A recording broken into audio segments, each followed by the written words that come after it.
இப்போ என்ன பிரசன்ட்டா என்ன ஒர்க் பண்ணிட்டு இருக்கீங்க? எகனாமிக்கலா என்ன பண்ணிட்டு இருக்கீங்க? எகனாமிக்கலா நான் யூடியூப் பண்றேன். நான் ஒரு சேனல் வச்சிருக்கேன். எங்க அம்மா ஒரு சேனல் வச்சிருக்கேன். எங்க அம்மாக்கு இப்பதான் நாங்க சேனல் ஸ்டார்ட் பண்ணியிருக்கோம். அதுக்கப்புறம் துணி கடை வச்சிருக்கோம்.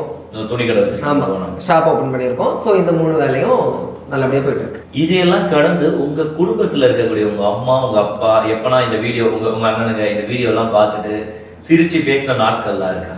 ஆனா முன்னாடி என்னன்னா கொஞ்சம் ஃபைட்டிங் நடக்கும். நீங்க சொன்னது மாதிரி நீங்க நிறைய சொன்னீங்களே, என்ன ஓட விட்டாங்க, அதை விட்டாங்க, இதை விட்டாங்கன்னு. அப்படிலாம் ஓடலாம் விடல.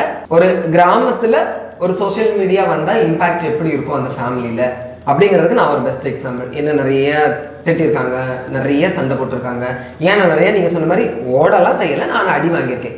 அஸ்யூஷுவலாக எல்லா வீட்லையும் நடக்கிற மாதிரி எங்கள் வீட்லேயும் அது நடந்திருக்கு. ஆனால் இப்போ அது என்ன ஆயிடுச்சு, அதாவது ஒன்று சொல்லுவாங்க இல்லை, பெயரும் புகழும் வரும்போது நம்மளோட மதிப்பு என்ன செய்யும், ஆட்டோமேட்டிக்கலாக நம்மளுக்கு உயரும். அது மாதிரி இப்போ நீங்கள் சொல்கிறது எல்லாத்தையும் நான் என்ன செஞ்சாச்சு, கடந்து எனக்குன்னு ஒரு இதுக்கு நான் வந்துட்டேன்.